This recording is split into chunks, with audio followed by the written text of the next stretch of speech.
You're just a dream that I want to. I never thought I would be right for you. I just can't compare you with anything in this world. You're all I need to be here and forevermore.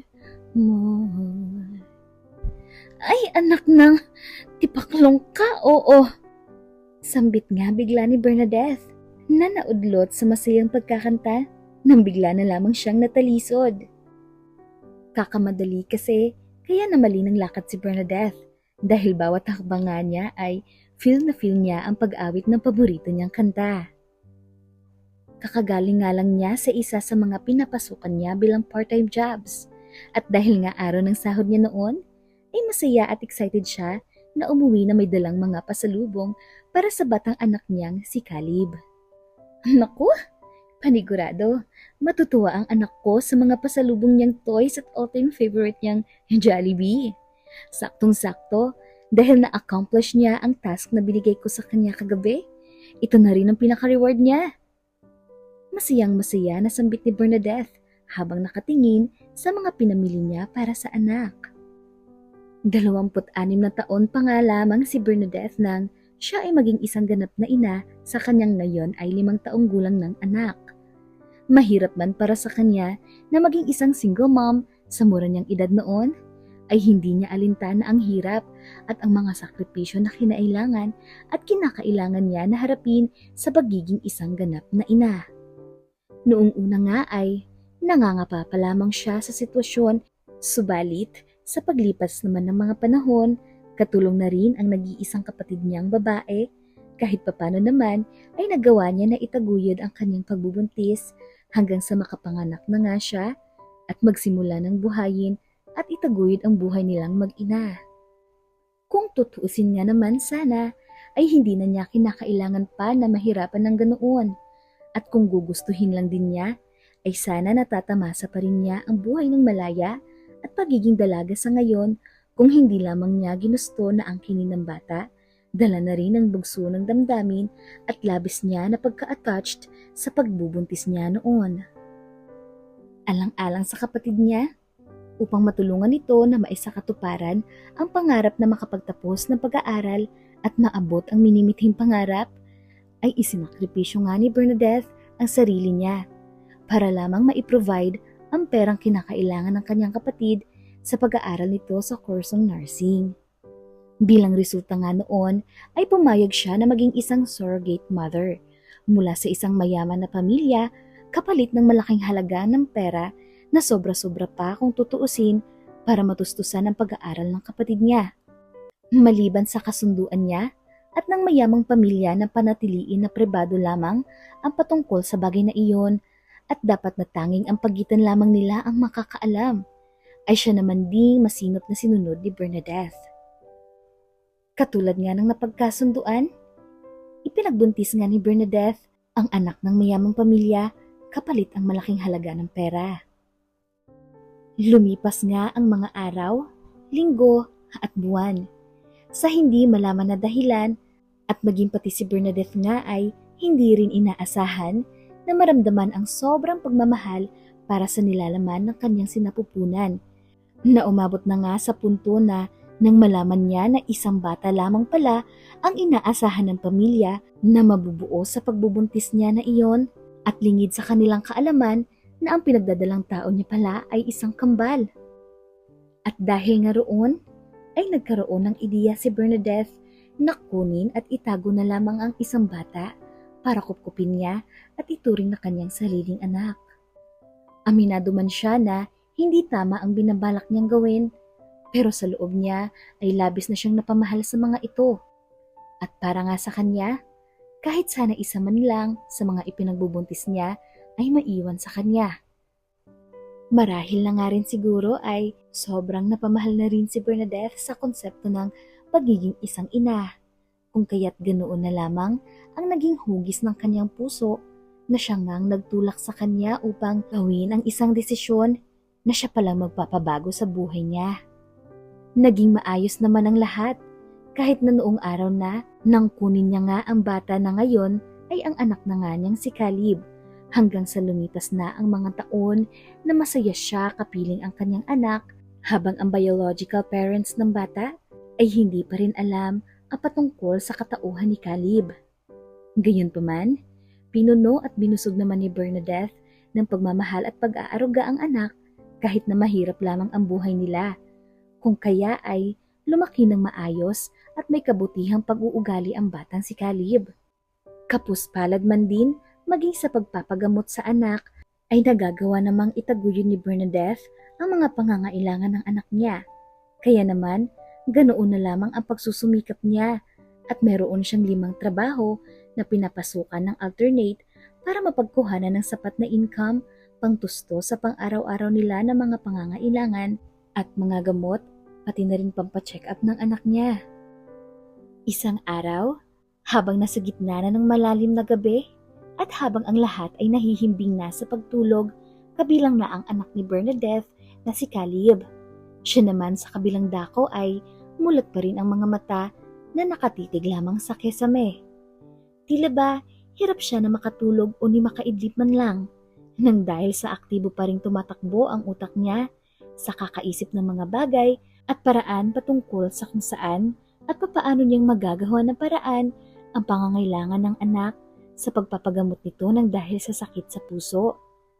Dahil nga sa malalim na pag-iisip niyang yon, ay hindi na rin niya namalayan pa ang biglang pagtunog ng kanyang alarm clock. Nakaligtaan niya na nga ang taktang oras ng pagpapainom niya ng gamot para sa anak. Dala na rin siguro ng pagiging blanko at tila lutang sa ere niyang kaisipan sa mga sandaling iyon. Sa kabutihang palad naman ay nagising ang bata mula sa tunog ng alarm clock. At kaya naman ay siya na nga ang pumukaw sa tila natutulog na ulirat ng kanyang ina. Saka na lamang napagtanto ni Bernadette ang sitwasyon nang makailang beses na nga siyang kinakalabit ng anak niya at sinasabi sa kanya na oras na nga raw ng kanyang pag-inom ng gamot. Napasapu na nga lamang si Bernadette sa kanyang noo nang magising sa katotohanang lutang na ang isipan niya na waribay naglalakbay sa kawalan para hindi mamalayan ang ingay ng telepono niya at maramdaman man lang ang pagkalabit ni Caleb sa kanya. Ay, Diyos ko naman kasi. Stress na ang lola mo. Ay, nako, buhay. Napasabi na lamang siya sa loob ng isipan niya at saka ito tumayo para asikasuhin ang pag-inom ng anak niya.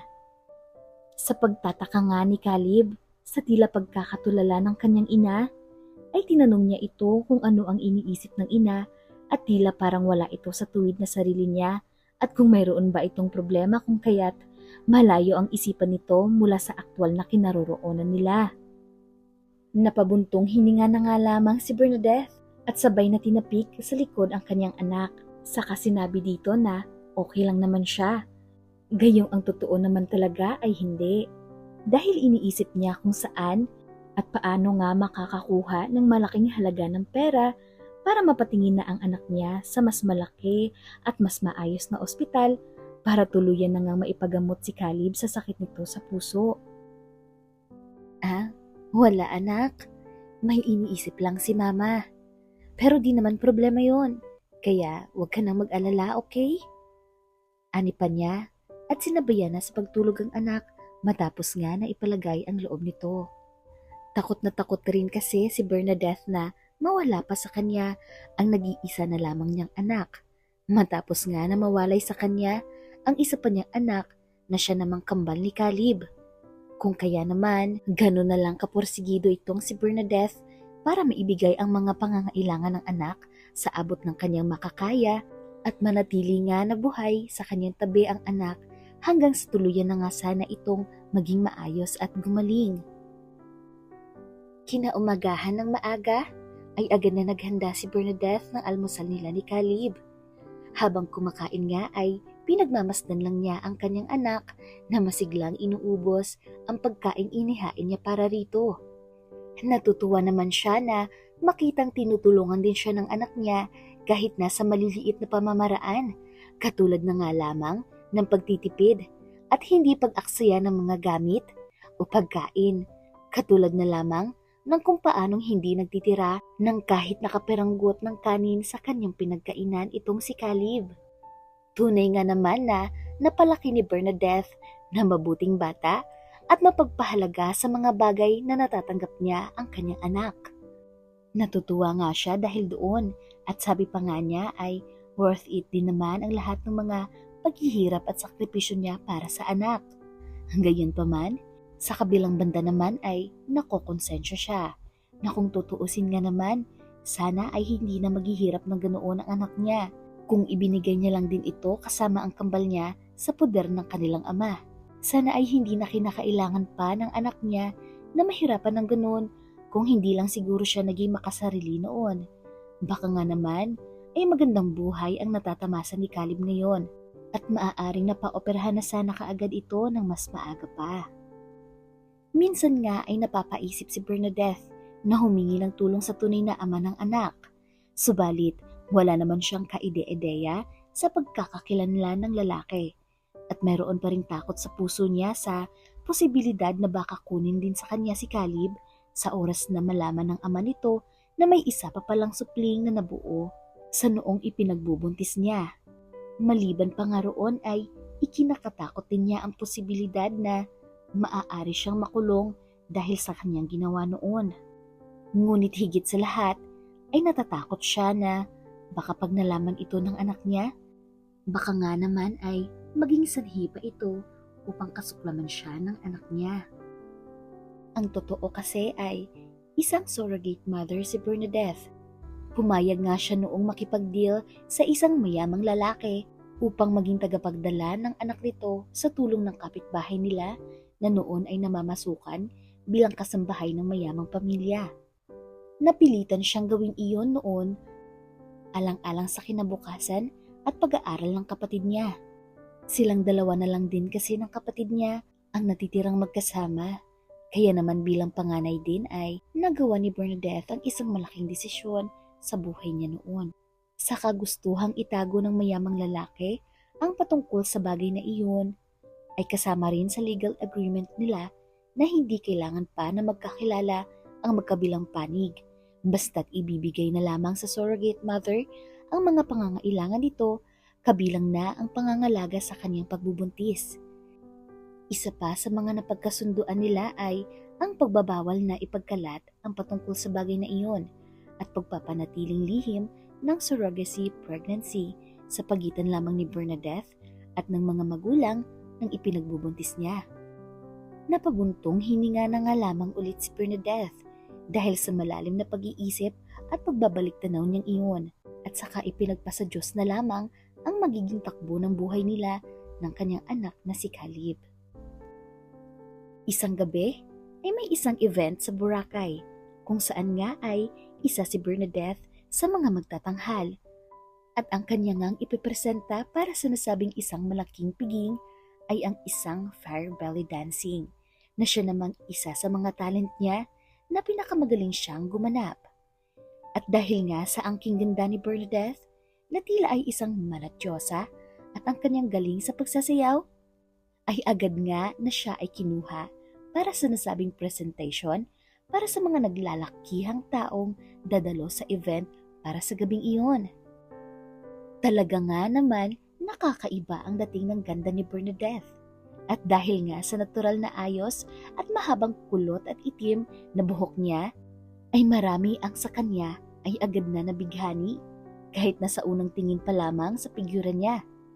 Isa pa nga roon ay ang mahaba't makapal niyang mga pilik mata, natural na mapupulang labi, mapupungay na mga mata, at mga nagniningning sa kintab ng palamuting ipinahid lamang sa kanyang mukha. Lalo pa ngang umusbong ang natural na kagandahan niya, kahit pa man wala siyang make-up, nang dahil sa suot niyang costume na bedla. Isang kasuotan para sa mga mananayaw ng belly dancing, na kung saan nga ay inilantad nito ang ganda ng hubog ng kanyang katawan, at tila nga ay ipinapakita ang katotohanang siya ay isa pang dalaga. Kahit pa, para sa mga taong nakakakilala na sa kanya, Ang pagkakaalam nga nila ay siya ay isang ganap ng ina. Ang buong kaanyuan ni Bernadette sa gabing iyon ay tila maladyosa. Kung kaya't pagtayo pa nga lamang niya sa gitna ng maraming tao, ay agad na niyang napukaw ang atensyon ng mga bisita, maging ng mga taong napaparaan lang sana sa nasabing ganap sa gabing iyon. Uy, pre, tingnan mo, ang ganda ng babae oh. Grabe, ang hot niya. Ani pa nga ng isang lalaki mula sa mga nanonood sa kanya.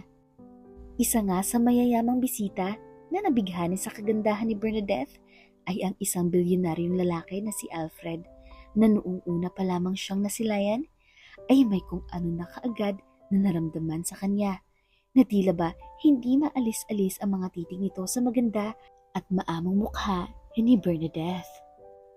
Simula pa lamang din ng pagtugtog ng plota, kasabay ng malaalat ribong hampas ng tambol na siyang sinasabayan ng bewang ni Bernadette, ay ang tila papalakas na pagtibok ng puso ng bilyonaryong lalaki, habang ang mga tingin niya ay tanging nakatuon lamang kay Bernadette na may nakakaakit na ekspresyon sa mukha, at ang emosyon sa mga tingin nitong tila ayaw pakawalan ang mga matang nakatuon lamang sa kanya habang siya ay nagtatanghal.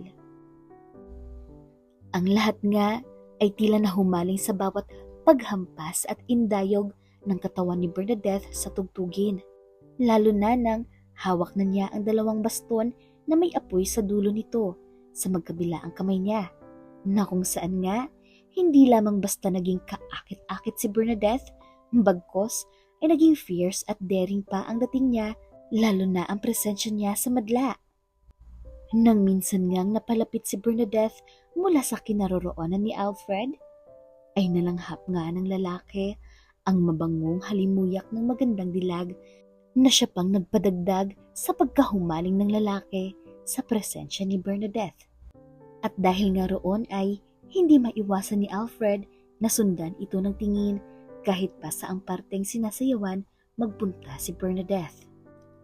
Kahit pa nga may mga pagkakataon na nasasaktong may nakaharang sa harapan ni Alfred, ay nagsusumiksik siya sa mga ito para lang makapunta sa harapan at malinaw na mapanood at malapitan ang nagtatanghal na babae.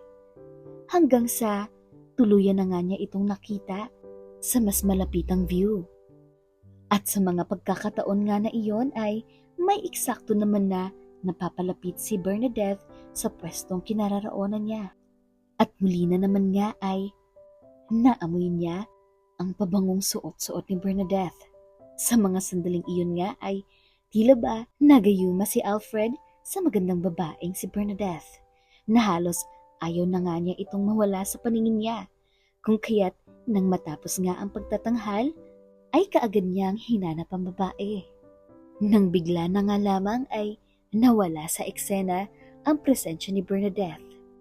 Kung saan-saan na nga napadpad si Alfred sa paghahanap sa babae, at maging ang organizer ng event sa gabing iyon ay kanya na ring pinagtanungan. Subalit sabi nga sa kanya ay agad na nga rin daw na umuwi ang babae, na dapat nga ay may pangalawa pang itatanghal na sayaw na hindi na rin naman matutuloy dahil sa biglaan nitong pagpapaalam, dahil nagkaroon ng biglaang emergency sa kanila. Hanggang sa pag-uwi ni Alfred sa kanyang mansyon ay hindi pa rin niya malimutan ang figura ng babae at ang amoy ng pabango nito, na magpahanggang sa sandaling iyon nga ay tila parang naaamoy pa rin niya. Hawak-hawak niya ang contact number ni Bernadette na nakuha pa niya mula sa event organizer na nakausap niya kanina. Bernadette Matios, saan ka nga ba nagmula at ganoon mo na lang ako basta napabighani sa'yo? Ani ba nga ni Alfred sa sarili habang tinitingnan ang papel na may contact information ng babae na hawak-hawak niya. Hanggang sa panaginip nga niya ay di niya makalimutan ang mukha ng babae na tumatak na sa isipan niya, kaya naman habang tumatagal ay tila lalo na naman din siyang nahuhumaling at nasasabik na makita pang muli ang babae. Kinaumagahan, habang babalik na si Alfred sa kanyang opisina galing sa paghatid ng kanyang anak sa airport, nalilipad patungo sa lolo nito, ay biglang may nahagip ang kanyang paningin na pamilyar na mukha mula sa kabilang sasakyan na siya namang kasabayan niya sa paghinto sa stoplight. Hindi pa man din niya na ibababa ang bintana niya ay nauna na itong tumakbo at nag-iba ng daan kung kaya't di na niya nasundan pa ang sasakyan dahil na rin sa malapagong na usad ng mga sasakyang nasa harap niya at iba pang kasabayan niya nang dahil sa traffic. Pagkarating nga niya sa labas ng kumpanyang pagmamay-ari niya, ay nagulat siya sa isang babaeng bigla na lamang sumulpot sa may bintana ng kanyang kotse na siyang dahilan naman upang di niya mabuksan ang pinto ng sasakyan niya. Gayon din sa kabilang side ng sasakyan niya na hindi rin maaaring buksan dahil halos nakasagad na sa may pader kung kaya't iyong side na lamang din na iyon ang maaari niyang buksan na sa kasamaang palad nga ay hindi pa maaari dahil sa nakaharang ang babaeng nananalamin sa kanyang sasakyan. Wala na ring naging choice dahil nahihiya naman siyang punain ang babae sa labas at mapahiya ang babae sa kanya, kung kaya't naghintay na lamang siya sa ilang sandali para makaalis ang babaeng tila nananalamin pa sa kanyang sasakyan na hindi alam na naroon nga siya sa loob nito at pinagmamasdan siyang nag-aayos ng sarili. Kahit man nga naiinip na si Alfred, ay tila nag-i-enjoy naman siya sa tanawing nakikita mula sa labas, lalo pa nang ibuhaghag na nga ng babae ang mahaba niyang buhok. Kung saan, saka lang napagtanto at nakilala ni Alfred na ang babaeng nananalamin pala sa sasakyan niya ay ang babaeng mulang noong gabi pa sa may malaking piging sa Boracay na iniisip at balak pa nga niyang kontakin ng personal sa mismong araw rin na iyon. Walang iba kung hindi si Bernadette. It can't be. How is she? Is it really her from last night? Sunod-sunod ngang tanong ni Alfred sa sarili niya na hindi makapaniwalang makikita niya itong muli sa araw na iyon nang hindi sinasadya. Hanggang sa hindi na nga niya namalayang muli na nakaalis na pala ito at di na niya nahanap kung saan na ito nagpunta. Sana naman, dalaga pa siya. Ani pa nga ni Alfred sa sarili niya na hindi rin malaman kung bakit bigla na nga lang niya iyong nasa isip niya. Para nga sa kanya ay tila misteryoso ang babaeng si Bernadette na laging bigla na lamang nawawala agad na parang bula sa tuwing nagsisimula na siyang mag-isip ng malalim patungkol sa babae.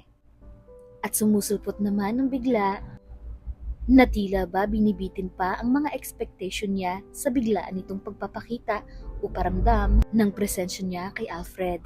Kaya naman nga siguro at ganoon na lang kainteresado ang mayamang lalaking si Alfred sa kanya dahil maliban nga sa maraming interesting na bagay patungkol sa babae ay ang presensya niya rin na mayroong kung anong kakaibang tindig na dala sa lalaki.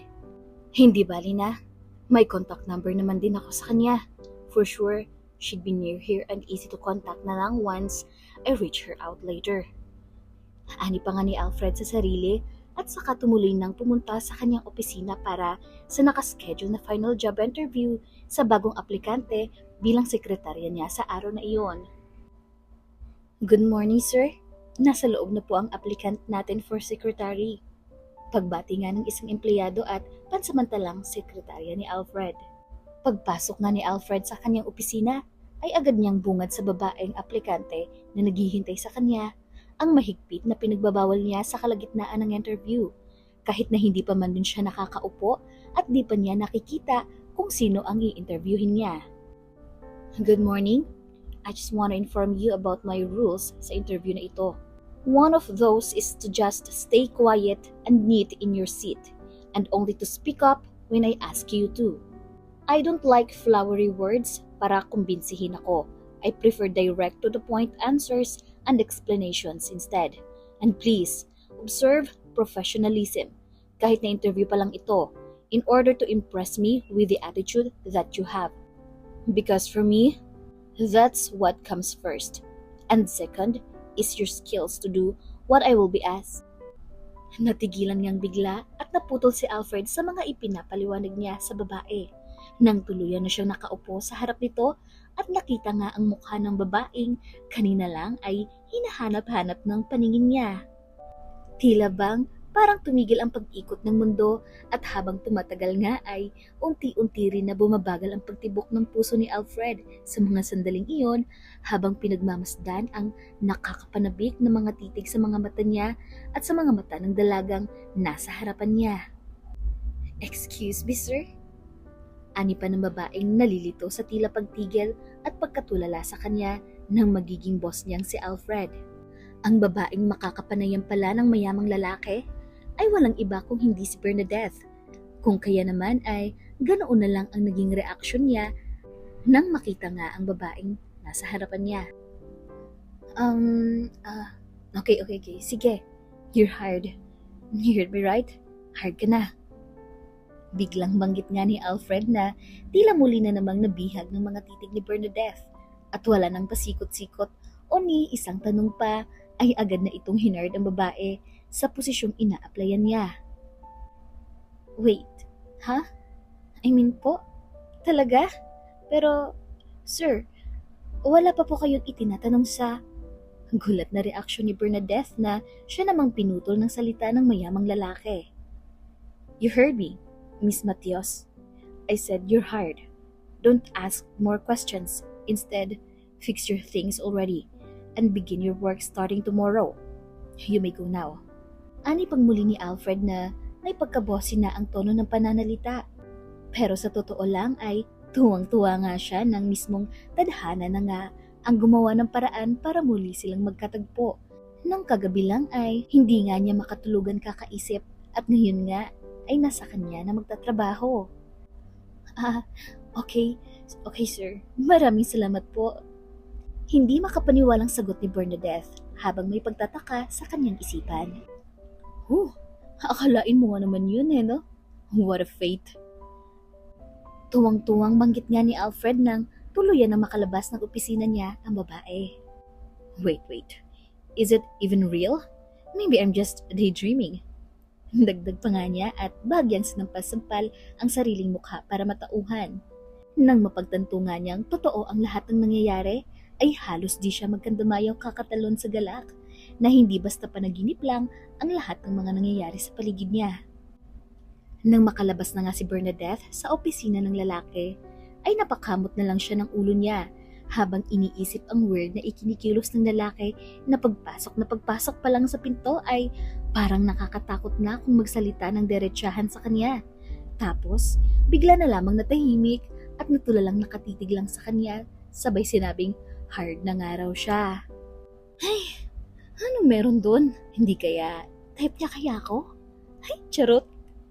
Pagbibirong sabi pa nga ni Bernadette sa sarili habang may ngiting tagumpay sa kanyang mukha. Samantala, napawi naman ang ngiti niya nang biglang sumagi sa kanyang isipan kung paanong nalaman ng lalaki ang pangalan niya gayong hindi pa naman ito nasisilayan ng pangalan niya dahil sa pagkakataong kausap siya nito ay hawak pa niya ang kanyang resume. Baka naman kasi na-review na niya ang portfolio mo bago pa man ang interview. Siyempre, yun ang boss Malamang i-check niya ang pangalan at background ng magiging tauhan niya, di ba? Parang di ka naman nag-grade 2.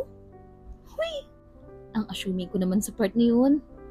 Aningang muli ni Bernadette na tila ba baliw na kinakausap ang kanyang sarili. Muli nga ay pinaalalahanan niya ang kanyang sarili para kontrahin ang walang kakwenta-kwentang idea na naiisip niya sa mga oras na iyon. Dagdag pa nga niya sa sarili niya ay ang huwag mag-assume ng mga bagay-bagay na masyadong too good to be true. Lalo na nga at kung ito ay mula sa isang taong kagaya raw ni Alfred na magiging boss niya nga lang naman.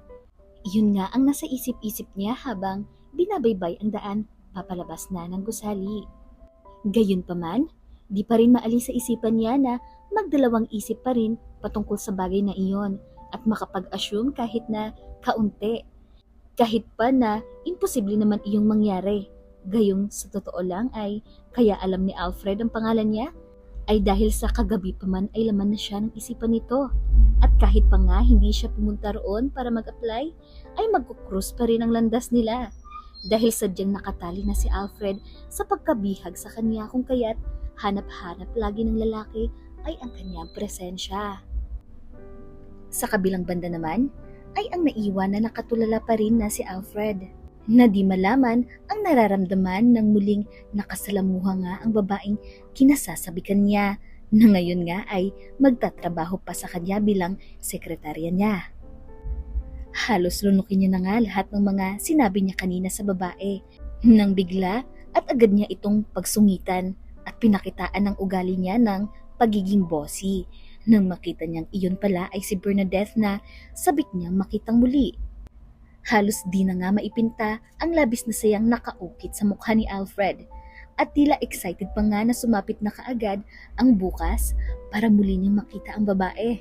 Gayunpaman, may galak man sa damdamin si Alfred, ay hindi pa rin niya maiwasan na makaramdam ng tila pagbabago at bahagyang takot sa posibilidad na baka nga ay nahuhulog na siya sa babae. Nakasanayan na rin kasi niya na maging mapag-isa na lamang sa buhay at walang ibang inaatubag kung hindi ang sarili niya at ang anak niya at pati na rin ang kanyang kumpanya. Naiba kasi ang pananaw niya sa larangan ng pag-ibig, buhat nang iwanan siya ng nag-iisang babaeng minahal niya. Kung kaya naman, ay ganoon na lamang para sa kanya ang manibago sa biglaang nararamdaman niya sa kasalukuyan. Ang lahat ay nag-iba nang makilala niya si Bernadette. Ilang beses na rin niyang sinubukang makipag-date ulit sa ibang babae. Ang kaso nga lang, halos sa mga ito ay habol lang naman sa kanya ay ang kanyang pera at yaman. Kung kaya't napagod na siyang maghanap at nanawa na sa paulit-ulit na cycle sa ganoong bagay. Matagal-tagal ding nagluksa si Alfred at inakala pa niyang malabo na para sa kanya ang umibig pang muli dahil sa lalim ng sakit na kanyang tinamo mula sa pangungulila sa yumaon niyang fiancé.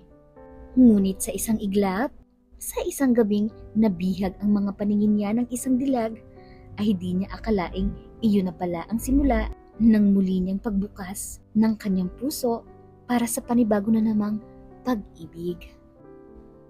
Gabi na nga at tila di makatulog na naman itong si Alfred, katulad noong unang gabi matapos niyang unang makita si Bernadette. Tila ba nahihibang na naman siya sa kakaisip sa larawan ng babae at sobrang excited na sumapit na kaagad ang bukas para makita na nga ito.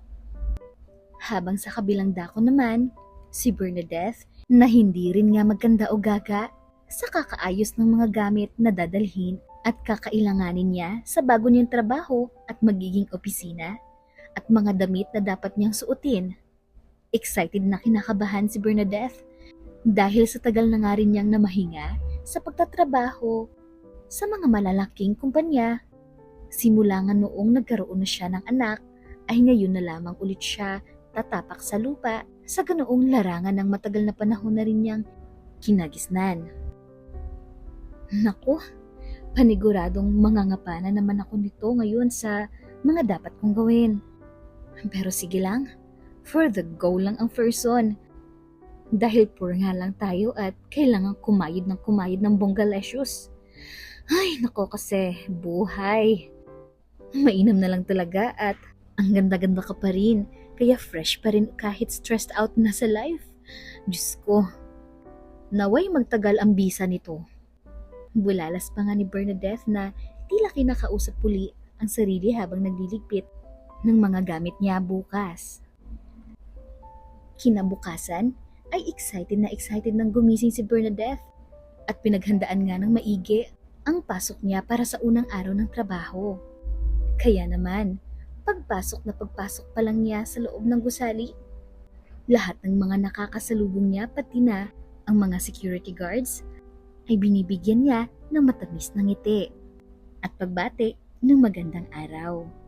Nalulugod naman ang mga ito dahil maliban sa maganda at napaka-presentable niyang tignan, isa dyan namang kapansin-pansin ang magandang pag-uugali at pakikisama nito sa makakasama niya sa kanyang trabaho.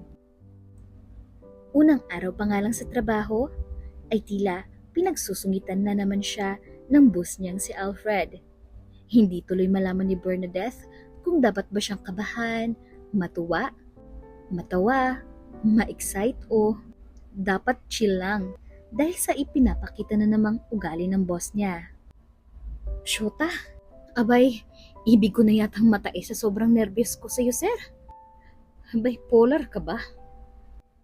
Pabirong ekspresyon nga ni Bernadette para sa boss niyang si Alfred sa loob lamang ng isipan niya.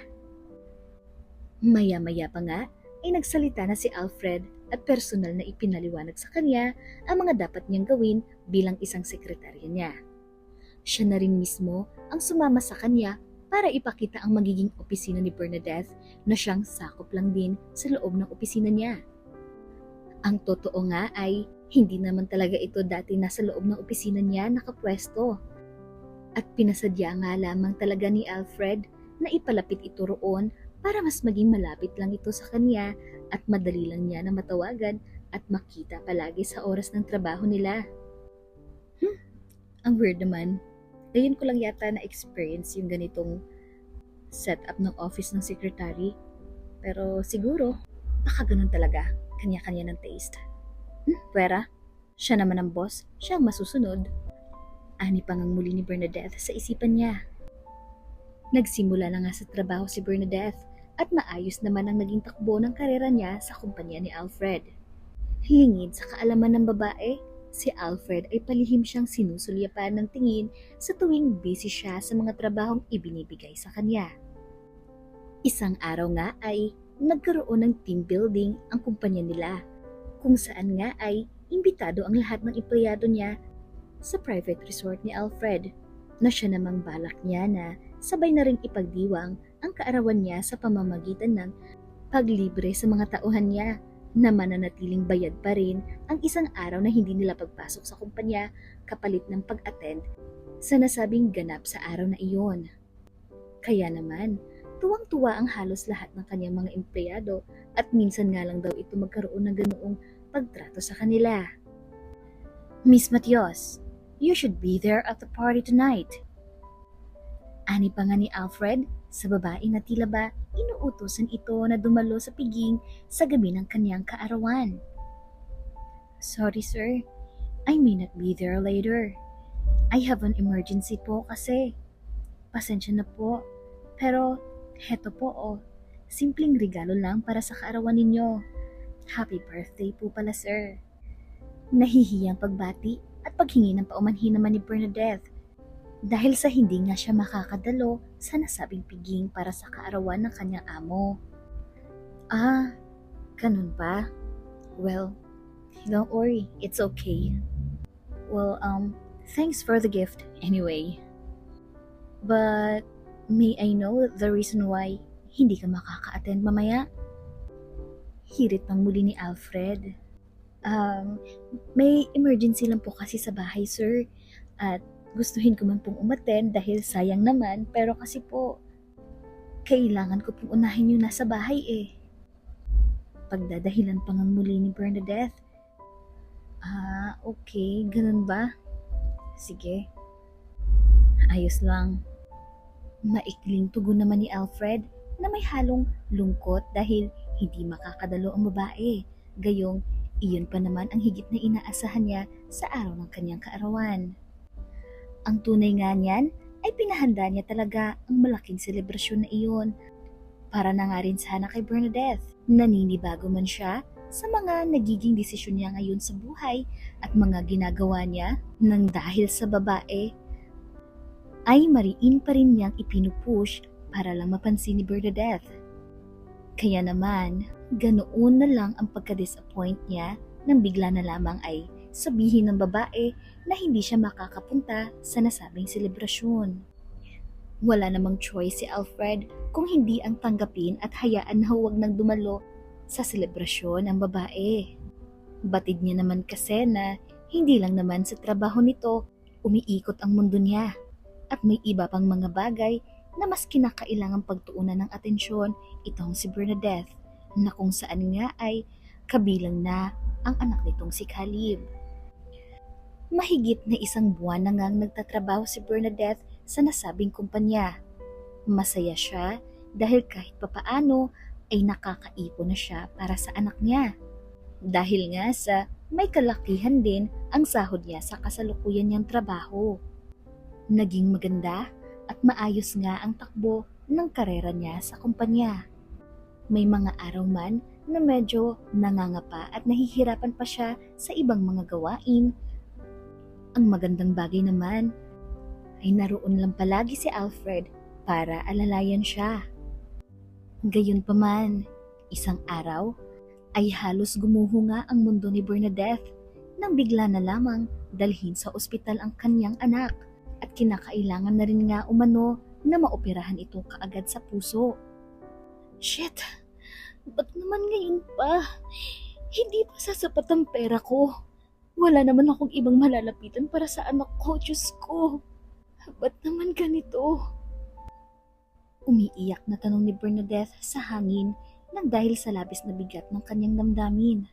Naisip nga niya na mayroon nga palang isang tao na labis ang pagmamalasakit sa kanya. Walang iba kung hindi ang boss niyang si Alfred.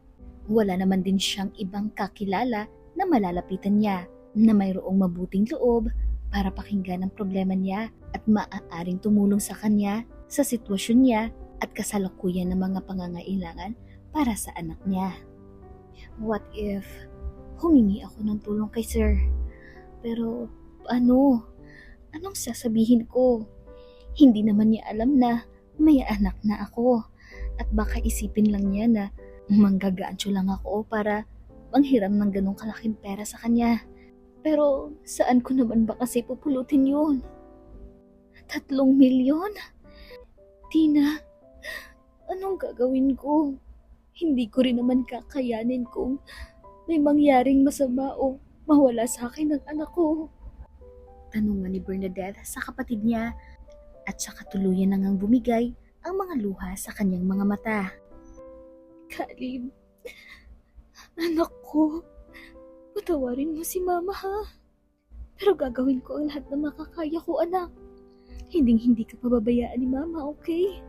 Sambit pa nga ni Bernadette habang iniisip ang kawawang anak niya. Mami, okay lang po ba kayo? Mahinahong tanong nga ni Caleb sa mami niya nang makita ngang umiiyak ito. Wala anak, okay lang si mami, na-miss lang kita talaga. Pagdadahilan naman ni Bernadette sa anak niya. Sure ka po mami ha? Sige nga po, pwede niyo po ba akong kantahan ng paborito ko pong lullaby pag natutulog po ako? Request naman ng batang si Caleb sa mama niya. Talaga ba? Na-miss mo na ba yun? Sige nga, kantahan ka nga ni mami. Tulog ka ha. Ani naman ni Bernadette.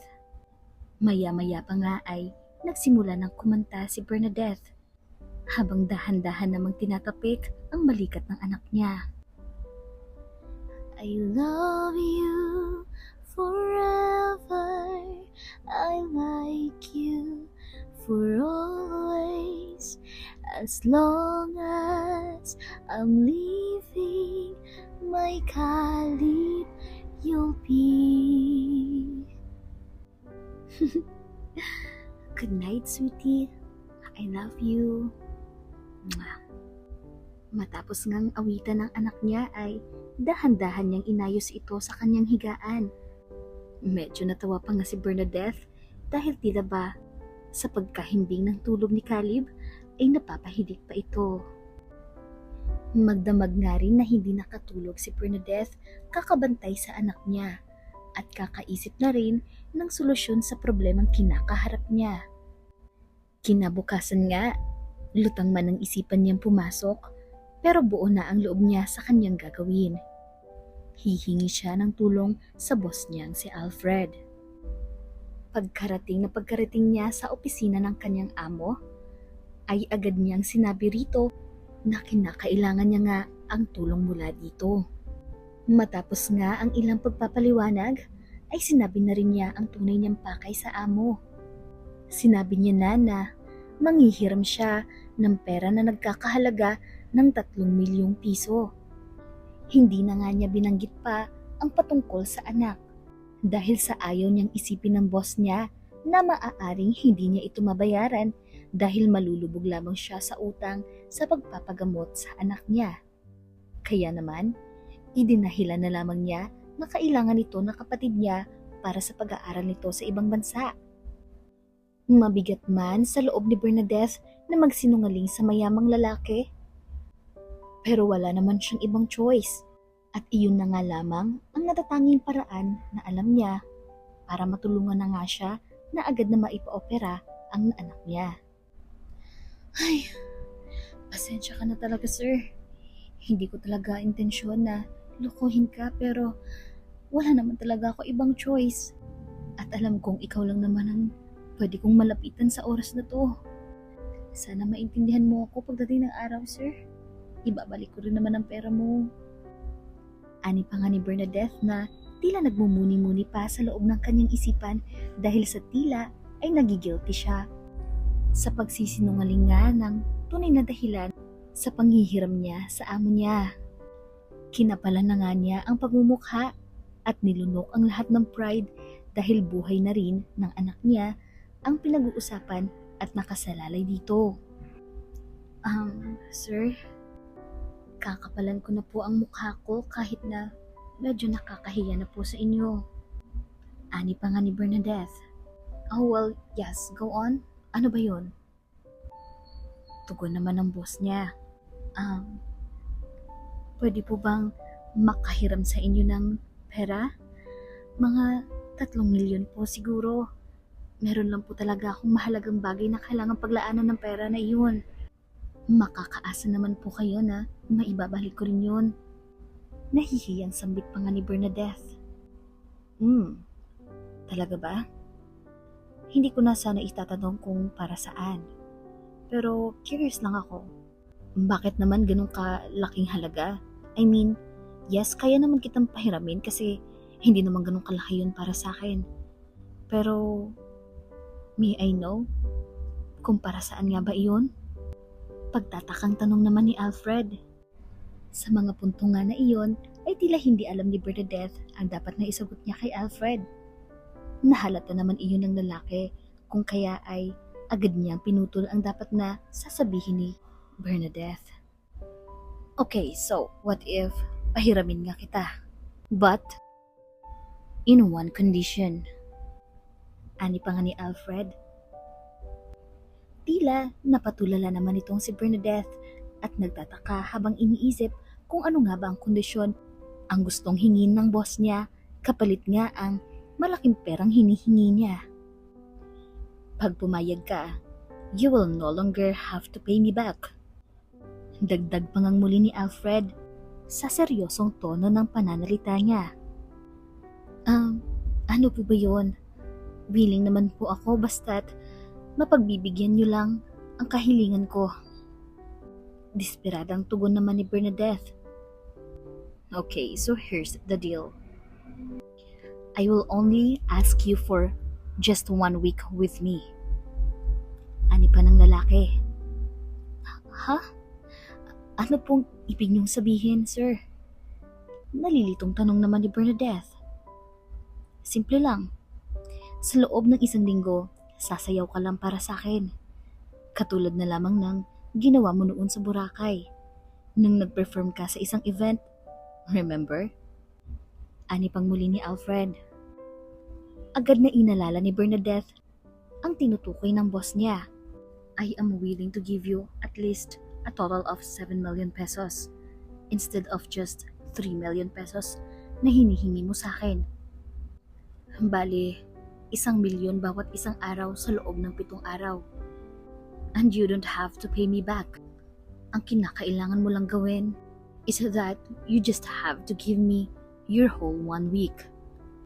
Mahabang pagpapaliwanag nga ng lalaki kay Bernadette na siya namang ikinagulat ng babae na halos malaglag na mula sa kinauupuan niya. Nang ipinaliwanag pa nga ni Alfred ang tungkol sa nangyari sa Boracay noon, ay lalo pang nagulat si Bernadette na di halos akalain na may ganoon na palang naiisip sa kanya ang boss niya. At dahil nga roon ay tila nakaramdam si Bernadette ng hindi kapanapanatag na loob sa mga sandaling iyon. Gayunpaman, ano pa nga ba ang magagawa niya? Gayong anak na nga niya ang nasa bingit ng kamatayan para isipin pa niya ang kapakanan niya. Saglit nga lamang na natigilan si Bernadette upang pag-isipan ang inaalok sa kanya ng boss niya. Ngunit hindi rin nagtagal ay agad na rin niya itong sinagot. Okay, deal. I'll go with it. Matipid na tugon naman ni Bernadette habang diretsong nakatingin sa mga mata ni Alfred. Mas pinili na nga ni Bernadette na lunukin na lamang ang pride niya, alang-alang nga sa nag-iisang anak niya. Hindi naman ito inaasahan ni Alfred, kung kaya't ganoon na lamang ang pag-iisip niya kung ano nga ba ang tunay na dahilan upang ganoon na lamang maging kadali para sa babae ang tanggapin niyon ng walang halong pagdadalawang isip. Gayunpaman, napaisip din siya na ito naman ay pabor na pabor sa kanya, kung kaya't para saan pa nga ba ang pag-iisip niya tungkol sa bagay na iyon. Kung sa makatuwid naman ay pumayag na rin ang babaeng inaasam-asam niya. Tuwing umaga nga ay nagtatrabaho si Bernadette bilang sekretarya ng boss niyang si Alfred at ginagampanan naman nito ng maigi ang kanyang mga trabaho. Habang sa gabi naman ay sumasayaw siya para sa boss niya. Ang buong akala nga ni Bernadette noong una ay higit pa sa pagsasayaw ang gusto ng boss niya mula sa kanya. Dahil para nga sa kanya ay gawain o desire iyon ng isang pervert o taong may labis na pagkakahumaling para sa isang tao. Katulad na nga lamang ng sitwasyon niya at ng boss niyang lalaki. Kung kaya naman, noong pangatlong gabi na niya sa pagsasayaw sa lalaking boss, ay unti-unti na ring napapanatag ang loob niya nang malaman nga niya na tanging iyong pagsasayaw lamang niya ang gusto ng lalaki mula sa kanya. Hindi man lubos maunawaan ni Bernadette ang dahilan ng lalaki na para sa kanya ay tila sadyang isang pleasure lamang para sa boss, ay hindi na nga niya iniisip pa at binusisi ang dahilan. Basta't ang mahalaga para sa kanya ay ang bagay na tanging iyon lang ang hinihingi ng amo niya bilang kapalit sa perang pinambayad niya para sa operasyon ng anak niya. Panglimang araw na ni Bernadette sa pagsasayaw at sa pagkakataong iyon nga ay sa bahay na ni Alfred siya dinala ng lalaki at hindi na sa kondo nito. Saka lamang napag-alaman ni Bernadette na mayroon palang anak na itong lalaking amo niya nang maikwento ito sa kanya ni Alfred habang sila nga ay nasa daan papunta sa mansyon nito. I have a son. He just went from US with his grandpa last 4 days kaya di kita dinala sa bahay ko. But now, he is with his aunties. Kaya naman, sa amin tayo ngayong gabi. Kaya mas galingan mo ang pagsasayaw mo ngayon. Okay ba? Ani pa nga ni Alfred sa mahinahon na boses niya.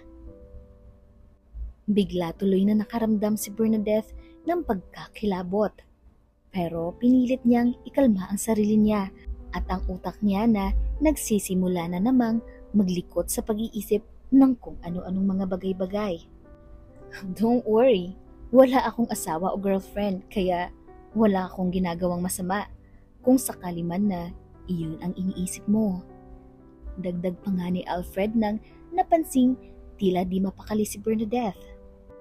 Ay Diyos ko, ano kayang balak nitong gawin sa akin? Ito na ba yung araw na gusto nilang may mangyari sa amin? Oh my God, I'm not prepared. Goodness, nakakahiya namang malaman yan na virgin pa ako. Eh, ano ba yan? Ano ba yung mga pinag-iisip mo, girl? Kumot pogi lang yung nasa tabi mo eh. Ay, ewan. Abay, basta. Bahala na si Batman mamaya kung mapunta na sa heaven sa kung saang bagay yung mangyayari mamaya. Ay, patawarin sana ako ng mabuti kong kalooban. Ani pa nga ni Bernadette sa isip-isip niyang malikot na kung saan-saan na nga at kung ano-ano ang nararating sa kakaisip ng mga bagay-bagay. Agad naman din iyong napansin ni Alfred, kung kaya naman ay pasikreto itong natawa sa nagiging behavior ng babae sa tabi niya. Hey, are you okay? Tanong nga ni Alfred. Tumango na lang si Bernadette bilang pagsang-ayon at saka ibinaling muli ang tingin sa labas ng sasakyan. Tahimik lang siya sa buong biyahe hanggang sa tuluyan na nga silang makarating sa malaking bahay ni Alfred. Nang makarating na nga sila sa bahay ni Alfred, ay agad namang sinabi ng lalaki kay Bernadette na mauna na ito sa kwarto niya. Wala rin namang ibang kwarto ang naroroon sa taas kung hindi sa lalaki lang, kung kaya't hindi ito maliligaw.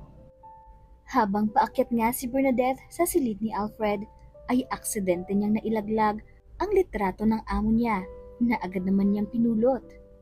Halos manghina nga ang mga tuhod ni Bernadette nang makitang kamukhang kamukha ng anak niya ang batang nasa litrato. Habang inaayos niya ang litrato ng dahan-dahan ay biglang nagsalita si Alfred na noon ay naghahanda ng pagkain nila. "Ah, that's my son, Calix. You know, he's a miracle to me and his mom kasi hindi mismo ang mami niya ang nagdala sa kanya. Actually, we had a surrogate mother hired before para ipagbuntis siya dahil sa health issues ng mami niya. Pogi ba?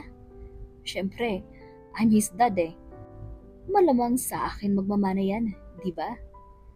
Pagyayabang naman ni Alfred habang lingid sa kaalaman niya ay ang nangangatog ng babae na hawak-hawak pa ang litrato ng anak niya.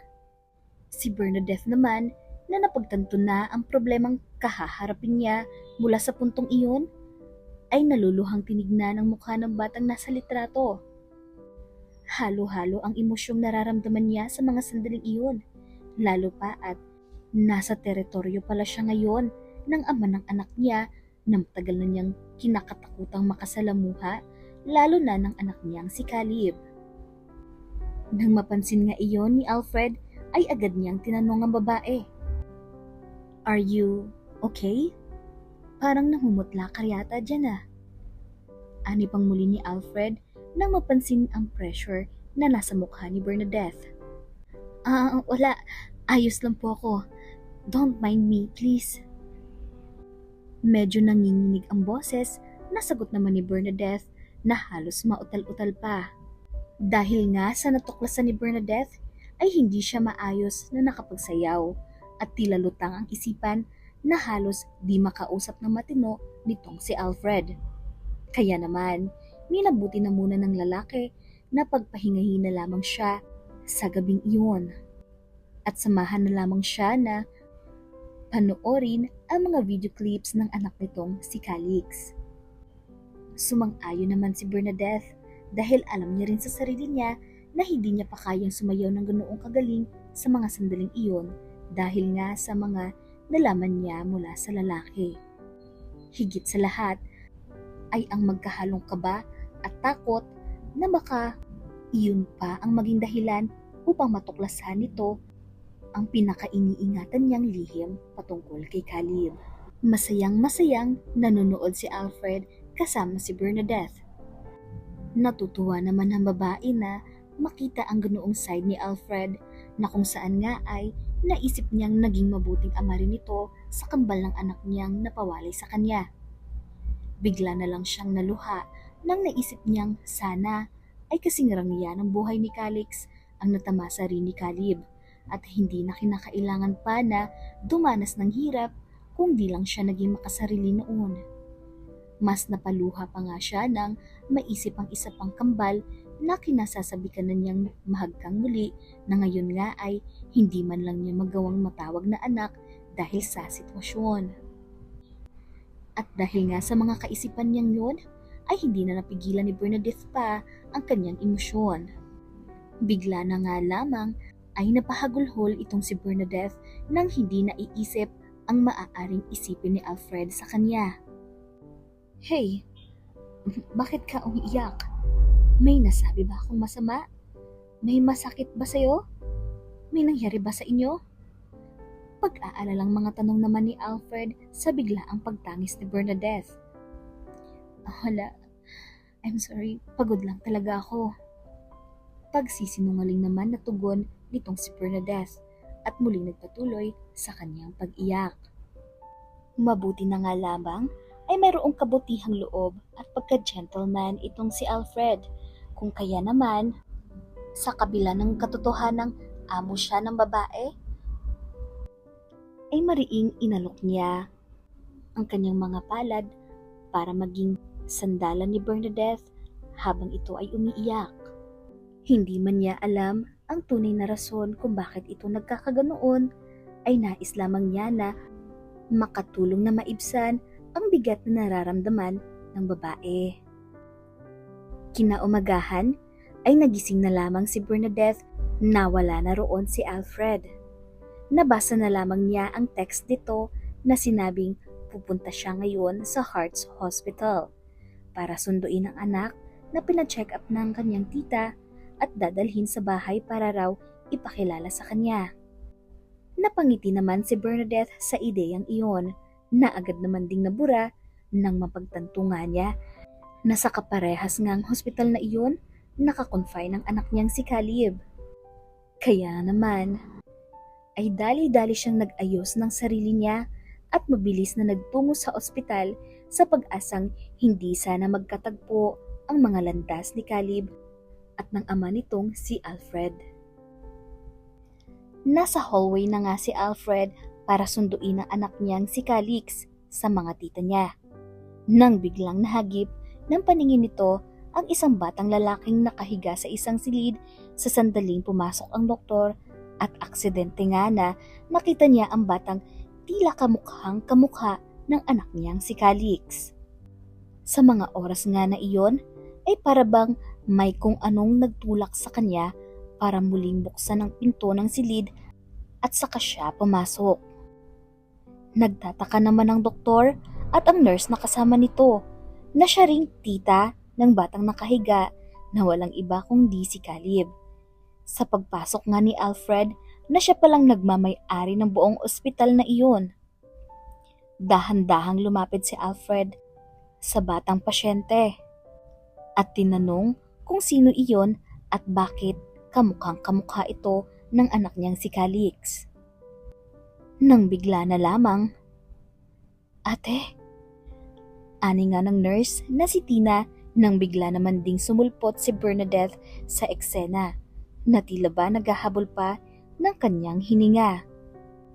Natigilan namang bigla si Bernadette at Alfred sa mga sandaling iyon nang biglang ang naglalakad na si Calix kasama ang tiyahin niya ay nakita ang amang si Alfred, kung kaya naman ay dali-dali na rin itong pumasok sa loob ng silid hanggang sa maging siya nga ay nagulat din sa kanyang nakitang bata na kamukhang kamukha niya.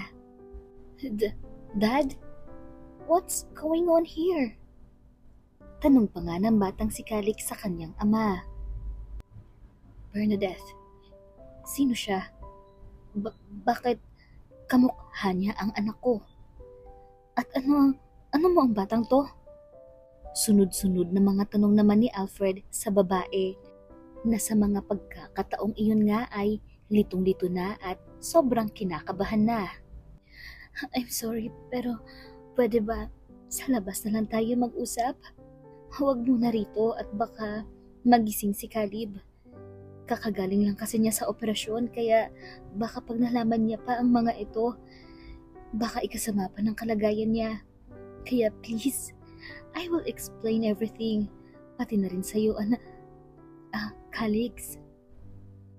Pagpapaliwanag pa nga ni Bernadette, nagamuntikan pang matawag na anak ang kambal ni Caleb. Dala na rin ng bugso ng damdamin at pagkasabik dito.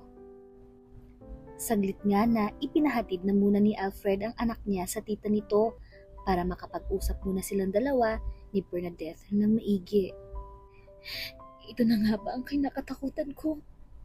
Patawad anak ko ha." Bulong pa ni Bernadette sa isipan niya habang pahabol pang tinignan ang anak bago tuluyang lumabas ng silid. "Hindi ko alam kung saan at paano ko sisimulan ang paghingi sa iyo na tawad, Sir Alfred. Ako yung tinutukoy mong surrogate mother na kinuha niyo noon para sa pagdadalang tao sa anak niyo. At ang totoo nga niyan ay anak mo rin si Caleb. Kambal siya ni Calix. Napamahal na ako sa kanila noon pa mang Pinagbubuntis ko pa lang sila.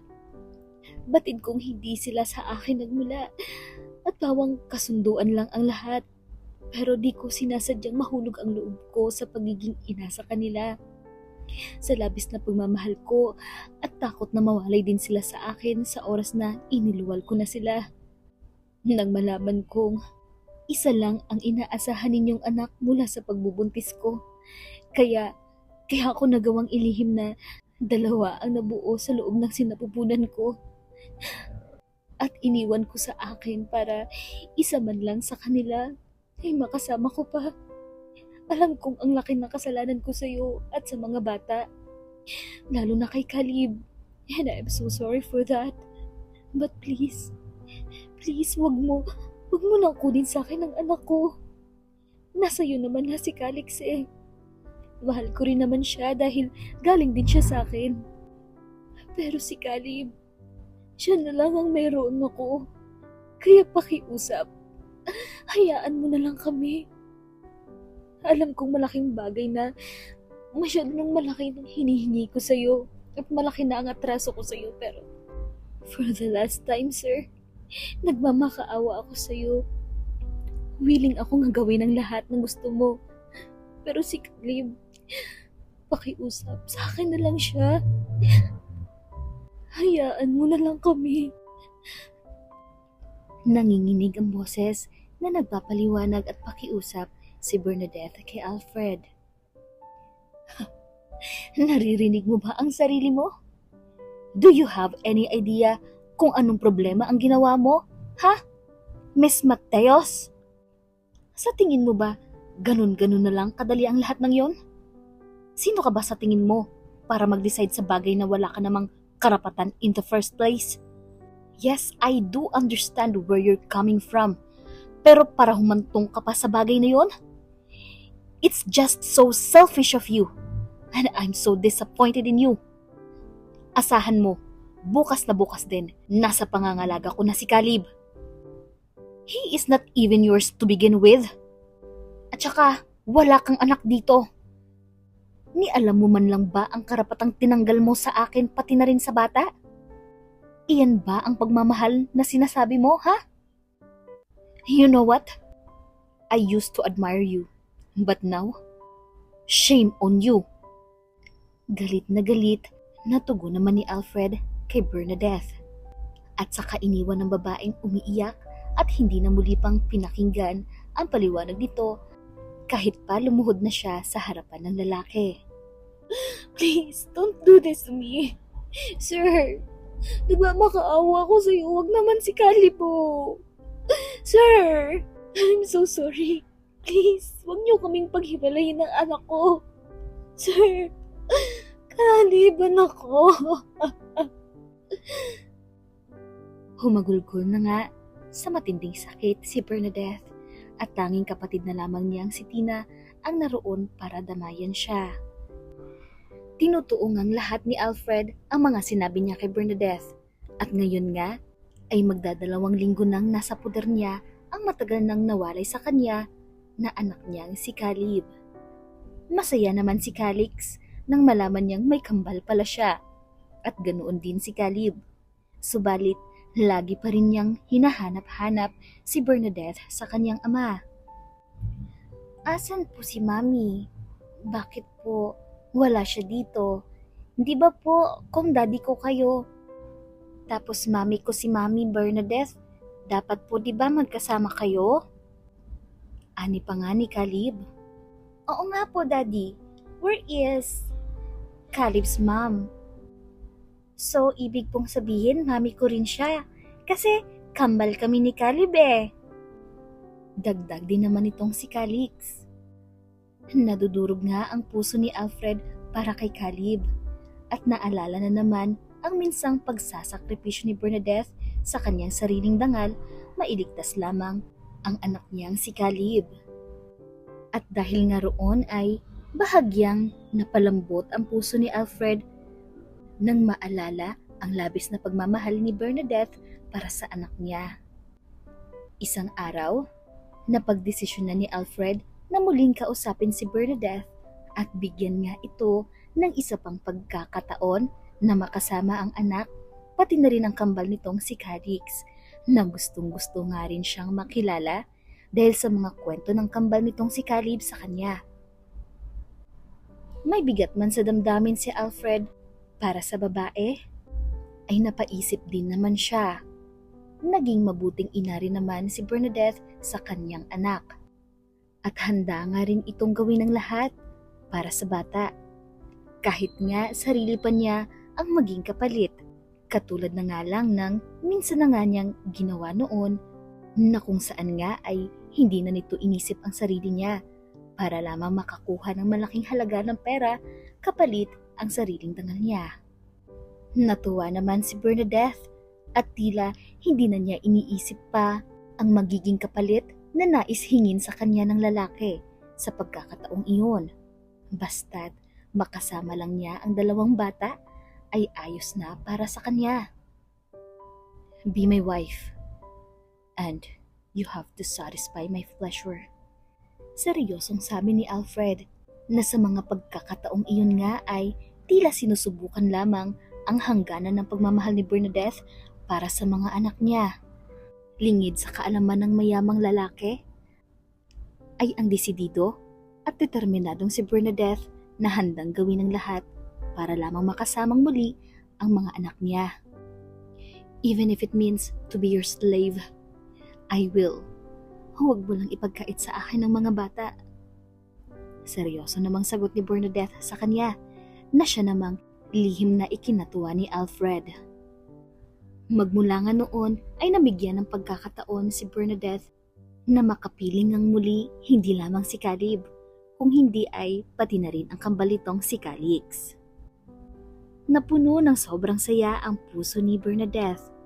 Kaya naman magmula noon ay ginawa niya ang lahat para mapasaya bawat minuto ang dalawang anak niya at para mapatunayan na rin sa lalaki na worth it ang pagkakataong ipinaubaya sa kanya. Mag-iisang buwan na nga nang nakatira si Bernadette sa bahay ni Alfred na ginagampanan nga ang pagiging ina sa dalawang bata. Sa loob nga ng mga araw na iyon, paunti-unti ay nagiging maayos na rin ang pakikitungo ni Bernadette at Alfred sa isa't isa, na madalas pa nga ay binibiro pa ng mga bata, kung kaya't ang dalawa naman ay madalas na umaarting sweet sa isa't isa sa harap ng mga anak nila. Uy, si Daddy, love si Mommy, sige nga, kiss nga kayo. Panuksong pang-aasar pa nga ni Caleb sa kanyang Mommy at Daddy. Kiss na yan, kiss na yan, woo, magkikiss na sila, ayi! Dagdag naman ni Calix. Shh! Anong kiss kayo dyan? Kayo ha, ang bata-bata nyo pa? Alam nyo na yung kiss-kiss na yan. Natatawang pagsaway pa nga ni Bernadette sa mga bata. Naku, ikis lang pinagkakait mo pa sa mga bata. Halika nga. Mwah. Sambit naman ni Alfred at sabay bigla na lamang hinalikan si Bernadette sa noo nito. Agad nga naman itong ikinabigla ng babae. Pero wala na rin siyang nagawa at hindi na rin nag-react dahil nga nasa harapan sila ng dalawang bata. Naku, Daddy ha, pasimple ka dyan. Mariing sambit naman ni Bernadette habang may pabirong side view tingin sa lalaki. May mga araw na naiisip pa rin ni Alfred ang nagawa noon ni Bernadette. Pero kahit anong pilit niyang isipin, hindi pa rin talaga niya maiwaglit ang katotohanang mahal na nga niya ito.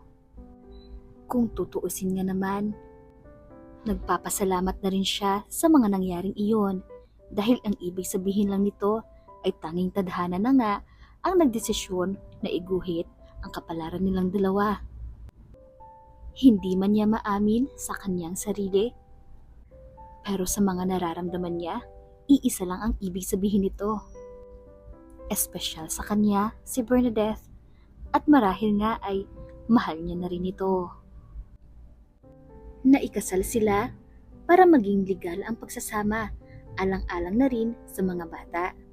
Gayunpaman, hindi maikukubli ang katotohanan na iyon ay buong puso ring gusto ni Alfred. Dahil sa totoo nga lang, ay noon pa man ay may nararamdaman na talaga siya para kay Bernadette. Nasa paglipas nga ng mahabang panahon ng pagsasama nila ay lalong lumalalim at sadyang hindi lang niya maamin.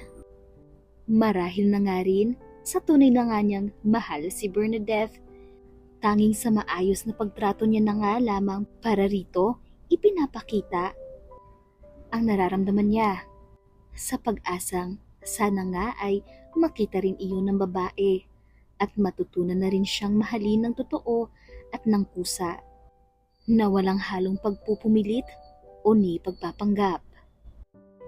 Di kalaunan nga ay nahanap din ni Bernadette sa puso niya ang matutunang mahalin din si Alfred na ni minsan nga ay hindi pa ipinaramdam sa kanya ang pagiging alipin o ibinaba ang tingin niya sa sarili niya bilang babae. Simula nang mapunta siya roon para sa mga bata. Kailanman ay hindi hiningi ni Alfred sa kanya ang isang bagay na alam nitong makakapagpababa ng tingin niya sa kanyang sarili. Bagkus nga ay ipinaramdam pa nito sa kanya na parte siya ng pamilya at espesyal siya para kay Alfred. Kaya naman, isang araw ay sinurpresa nga niya si Alfred. Bilang isang kasal naman na sila alang-alang sa mga bata, sa gabi nga ng araw na iyon ay isinakatuparan niya ang mga bagay na alam niyang matagal na rin namang nais ni Alfred mula sa kanya. Ito ay espesyal na pagkakataon ng pagpapaubayan niya sa kanyang sarili sa lalaking kahit na minsan na siyang hinangad ng higit pa sa pagsasayaw lamang, ay hindi ni minsan man inapakan ang kanyang pagkababae. Hiniling mo sa akin dati na sayawan kita, hindi ba? Kapalit nito ay ang malaking halaga ng pera na kung tutuusin nga ay maaari mo na sanang gawin sa akin ng bagay na inaasahan ko dating gagawin mo, na higit pa sa pagsasayaw lang ang nais mong mangyari sa ating dalawa. Pero nagkamali pala ako. Alam mo, ni minsan, hindi mo ako ginalaw o pinilit na gawin ang isang bagay na labag sa aking kalooban bilang isang babae. Pinanatili mo ang espasyo sa pagitan natin. Naroon pa rin ang respeto mo sa akin.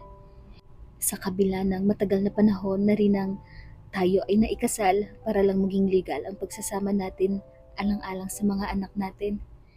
Kahit na may karapatan ka na, kung tutuusin, nahingin sa akin ng isang bagay, lalo pa at sa dami na ng utang na loob at atraso ko sa'yo, pinili mo pa rin na irespeto ako. Naramdam kong higit pa sa pagpapanggap sa harap ng mga bata ang nararamdaman mo para sa akin. At gusto kong malaman mo na sa haba na ng panahong nagkasama tayong dalawa, nariyan man ang mga bata o wala, ay totoo ang ipinapakita ko sa iyo at totoo ang sinasabi ko sa iyo na mahal kita, Alfred. Kaya sa gabing ito, hayaan mo ako na maging iyo ng buo. Malumanay ngang sambit ni Bernadette sa lalaking noon nga ay labis na pala niyang iniibig. Matapos nga ang mahabang mensahe niya para sa lalaki, ay siniil na niya ito ng halik at dahan-dahan pang nilasap ang sensasyon na kapwa nilang tinatamasa hanggang sa lumipas na nga ang gabi na kapwa silang higit na mas masaya kaysa noong una. Mula ulo hanggang paa, sadyang nakakaakit ka. Hindi ko nga mapigilan ng sarili ko na talaga namang mahumaling sa taglay mong ganda. Kaya naman, noong una pa lamang kitang nakita, di ka na talaga nawala sa isipan ko.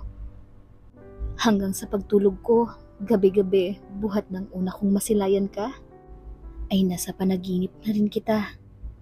Iba talaga ang kamandag mo, babe. Simula nung una kitang makita, magpahanggang sa ngayon, ay tila baliw pa rin akong paulit-ulit na nabibighani sa'yo. Kayo nga talaga ang itinadhana. Imagine, you were my secret pleasure. who happened to be my children's surrogate mother, and now my beloved wife, and my forever. Mahal kita palagi, Bernadette. Tatandaan mo na higit ka pa sa pagsasayaw lang. Higit ka pa sa 1 linggo lang. At lalong higit ka pa sa 7 milyon lang. Naku, ikaw ha? Sabi ko na nga ba kahit na hindi mo sabihin, kahit di mo aminin, alam mo, ramdam ko at alam ko na mahal mo ko. At ganun din ako sa'yo. Di ba? Sabi ko naman sa'yo, pasisiyahin kita ngayon buong magdamag. Kaya naman halika na. Ready ka na ba sa pangalawang round? Ani pa ngang muli ni Bernadette na mayroong nakakabaliw ng ngiti sa kanyang mga labi. Agad naman itong sinunggaba ni Alfred at muli nga ay pinagsaluhan nila ang init ng kanilang mga damdamin sa mga oras na iyon. Matapos nga ang ilang buwan ay nakumpirma nila ang muling pagdadalang tao ni Bernadette ng isa na namang pares ng kambal, na sa pagkakataong iyon naman ay hindi na basta galing lamang sa kanya, kung hindi ay buong mula na sa dugot laman ni Bernadette. Buhat nga noon ay nagsama na ng masaya, mapayapa at punong-puno ng buhay ang malaki ng pamilya nila Alfred at Bernadette. Bernadette Matios, I know we've just been together not so long, pero it feels like that magkakilala na tayo sobrang matagal na panahon na.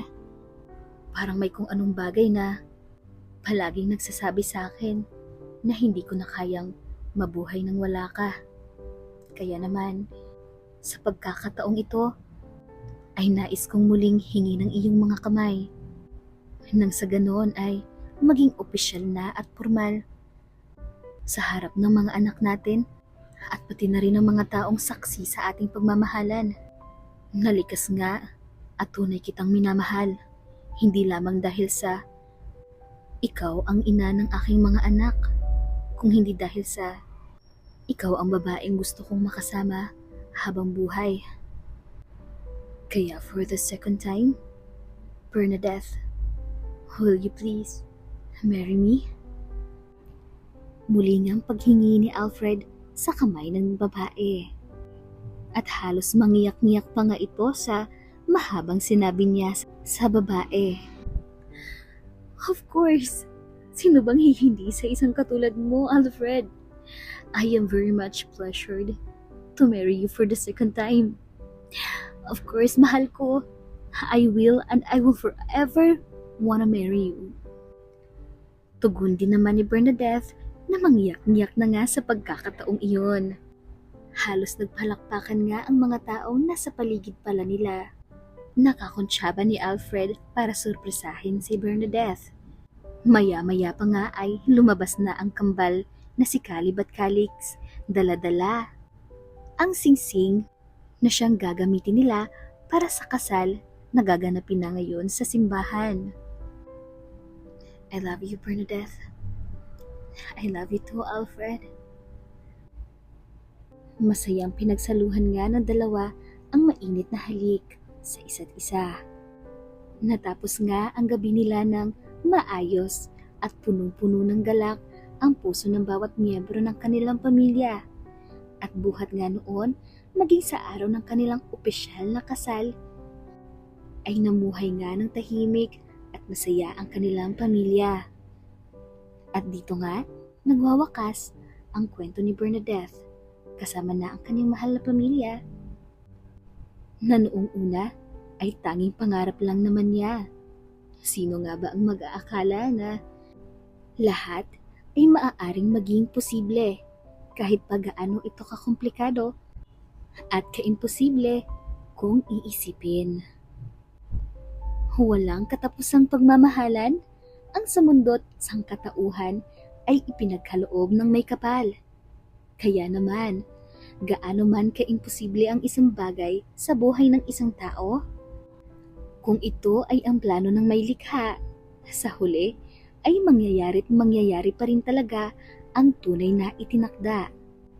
Ito'y katulad na nga lamang ng kwento ni Bernadette at Alfred na sinubok ng maraming pagkakataon simula pa lamang sa umpisa ng istorya. Subalit sa dulo, ay silang dalawa pa rin pala ang para sa isa't isa. Gaano man kamapaglaro ang tadhana, iisa lang ang sigurado. Ang pag-ibig ay darating at darating din sa buhay ng tao sa tamang oras na itinakda. Kung kaya't huwag tayong mainip at huwag madaliin ang mga bagay dahil ito ay kusang darating sa atin sa tamang oras na nakalaan.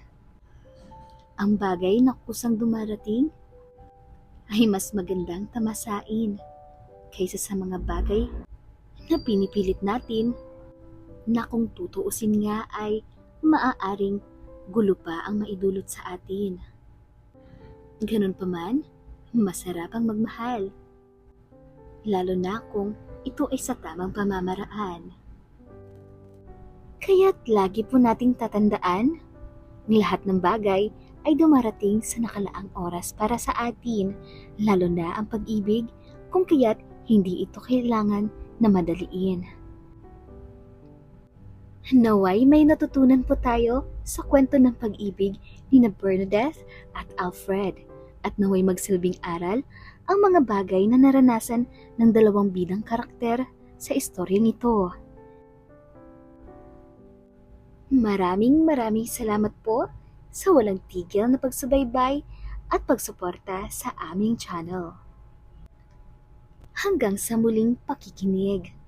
Tunghayan lamang po ang aming daily updates sa mga panibagong stories.